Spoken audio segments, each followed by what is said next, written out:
गुलाब एक murder mystery. आज़ाद परिंदा। कहानी सत्य घटना पर आधारित है एवं मेरे सामने घटित हुई घटनाओं अथवा विश्वसनीय सूत्रों से मिली जानकारी पर आधारित है। कल्पना का इस्तेमाल सिर्फ उतना ही है जितना कहानी की निरंतरता को बनाए रखने के लिए आवश्यक है। गुलाब विवाद। भूत। गुलाब घर के बाहर एक छोटे से बगीचे की देखभाल एक माली के हवाले है। उस खूबसूरत बगीचे में मेरा योगदान सुबह शाम वहाँ बैठकर चाय नाश्ता तक सीमित रहा। वहीं बगीचे के पास 4 गमले रखे हुए हैं। इन गमलों की देखभाल पूरी तरह से मेरी जिम्मेदारी है। हालांकि गमलों की बहुत देखभाल और समय भी दिया, परंतु किसी कारणवश चारों गमले कुछ विशेष प्रगति नहीं कर पाए। निराश होकर देखभाल करना ही छोड़ दिया। कई दिनों बाद देखा तो सभी गमलों में तुलसी का साम्राज्य था। एक और प्रयास की इच्छा जाग गई। बार बार प्रयास करना, हार नहीं मानना, शायद यही मानवीय गुण है। इस बार गुलाब के पौधे लगाए गए। एक बार फिर पूरी मेहनत के बाद गुलाब ने अपनी खूबसूरती चारों तरफ बिखेर दी, परंतु अधिक दिन नहीं चल सका और अंत में पौधे ऐसे दिखने लगे जैसे कोई मरियल कुत्ता नहाने के बाद दिखता है। दूसरी असफलता के ने मुझे गमलों के प्रति उदासीन कर दिया। बगीचे का आनंद हर रोज़ लेने के बावजूद गमले एक कोने में सिमट कर रह गए। कई सप्ताह बाद नज़र कोने की तरफ चली गई। तीनों में से एक पौधा एक बार फिर से प्रयास करता दिखाई दिया। हालात कुछ विशेष अच्छी तो नहीं थी, परंतु प्रयास स्वागत योग्य तो थे ही। लिहाजा मैंने एक बार फिर गमलों में पानी डालने और कुछ समय देने का निश्चय किया। आज जब गमले की तरफ देखा तो सामने वही गुलाब का पौधा खिले हुए 4 फूलों के साथ मुस्कुराता महसूस हो रहा है। हालांकि गुलाब अपने प्राकृतिक साइज से काफ़ी छोटा है और खुशबू भी नहीं है, परंतु बार बार की असफलता के बाद 4 छोटे गुलाब के फूल हासिल कर पाना अपने आप में खुशी भरा विचार लगा। शायद इसीलिए कुर्सी गमले के ठीक सामने रखवा लेने के बाद ही एक चाय का कप हाथ में लिए खिले हुए गुलाब को देखते देखते अतीत की यादों में कब डुबकी लग गई पता ही नहीं चल पाया। शायद गमले के गुलाबों का ही कमाल था कि अतीत का गुलाब सामने आ खड़ा हुआ। मुझे नहीं पता था कि उसका असली नाम क्या था, परंतु मुझे जब उसका परिचय करवाया गया तब गुलाब कहकर ही करवाया गया था। मैं उसे अपना दोस्त कहूँ तो शायद अतिशयोक्ति ही होगी। बस इतना कहा जा सकता है कि गुलाब से मुलाकात एक यात्री की तरह रही, जो शायद एक रात एक सराय में इकट्ठा गुजरने के बाद फिर कभी ना मिलने के लिए जुदा हो जाते हैं। आज इतने वर्षों बाद जब गुलाब यादों में आ खड़ा हुआ तो उसके बारे में जानने की इच्छा भी जोर मारने लगी। मेरे पास गुलाब की जानकारी निकालने का एकमात्र संपर्क सूत्र मेरी माँ थी। शायद इसी कारण से ही आज असमय ही फ़ोन की घंटी बजा दी। मम्मी से पता चला कि गुलाब की मृत्यु कुछ महीने पहले ही हुई है। गुलाब से मेरी सिर्फ एक मुलाकात थी, इसीलिए मैं उसे लगभग अनजान व्यक्ति ही कह सकता हूँ और किसी अनजान व्यक्ति के बारे में जानकारी रखना मेरे स्वभाव में नहीं है, इसलिए मुझे नहीं बताया गया था। गुलाब की शादी मेरे रिश्ते की एक बहन के साथ हुई और उसी शादी के वक्त ही मुझे गुलाब से एकमात्र मुलाकात करने का अवसर मिला था। मुझे नहीं पता उनका जन्म कब हुआ या कहाँ हुआ था।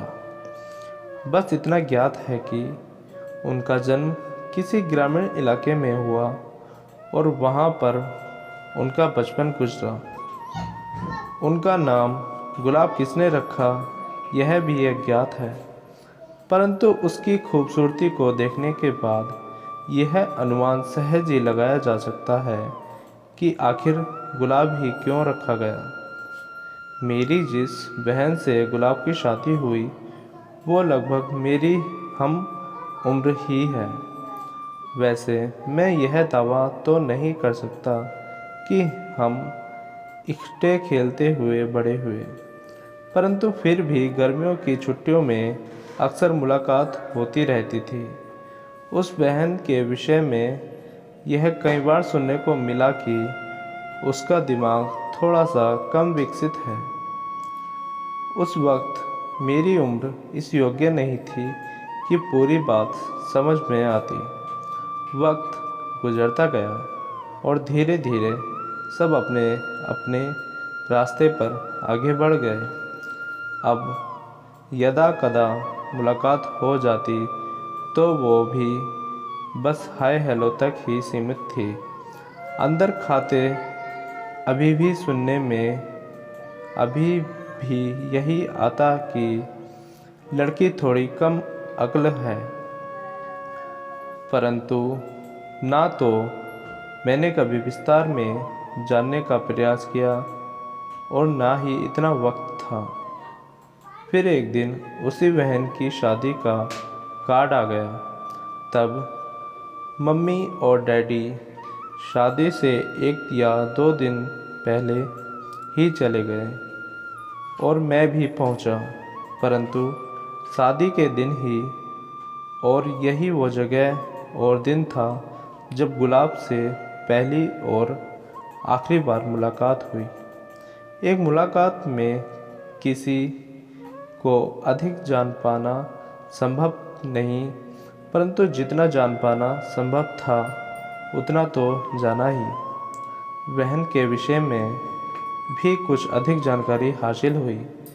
पता चला कि बहन वास्तव में थोड़ी सी कम विकसित वृद्धि वाली महिला थी। हालांकि उसे पागल या वैसा कुछ नहीं कहा जा सकता, परंतु इतना अवश्य कहा जा सकता है कि उसमें प्रेजेंस ऑफ माइंड अधिक नहीं था। उसे यह भी पता नहीं चलता था कि कौन सी बात कहने योग्य है और कौन सी नहीं।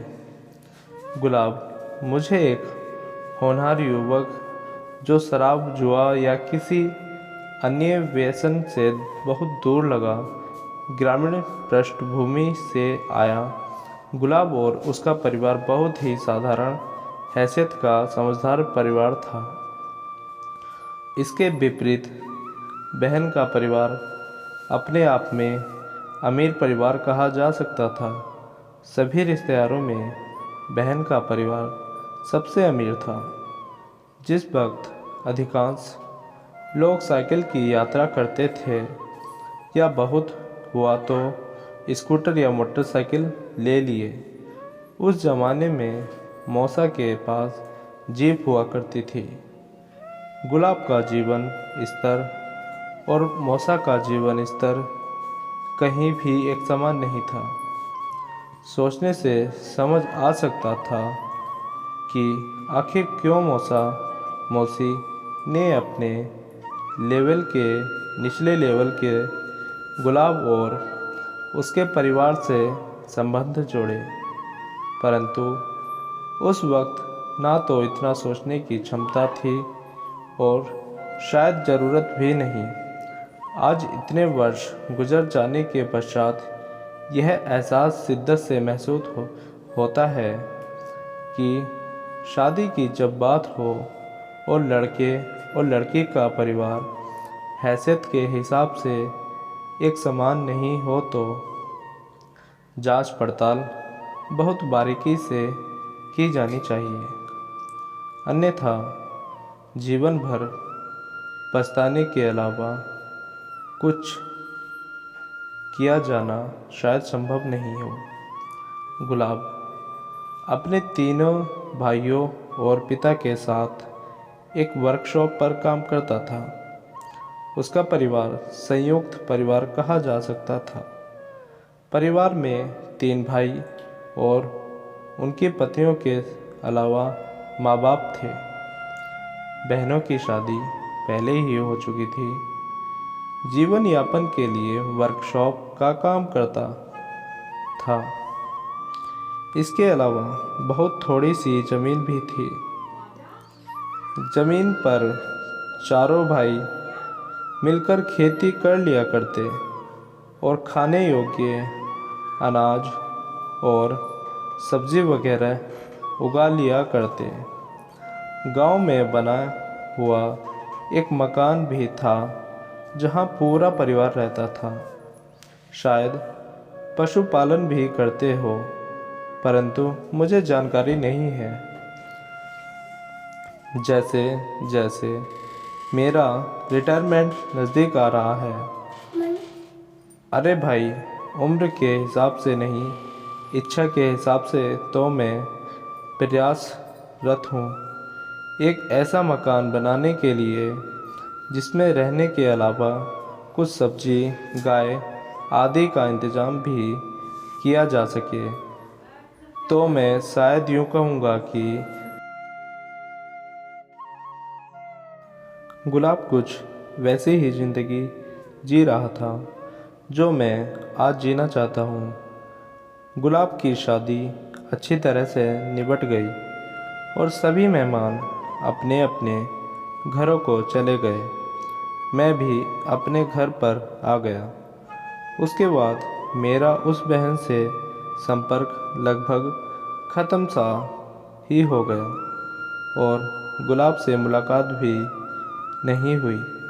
बस कभी कभार घर पर मम्मी डैडी के बीच होने वाली बातचीत से कुछ हल्का फुल्का मालूम हुआ भी तो मैंने ध्यान नहीं दिया। गुलाब की शादी को तकरीबन 18 वर्ष गुजर गए और आज जब गुलाब के बारे में पता करने का प्रयास किया गया तो पता चला कि उसकी मृत्यु हाल में ही हुई है। मैं यह तो नहीं कह सकता कि गुलाब की मृत्यु से आघात लगा, परंतु गुलाब की मृत्यु की कहानी सुनकर मन खट्टा अवश्य ही हो गया।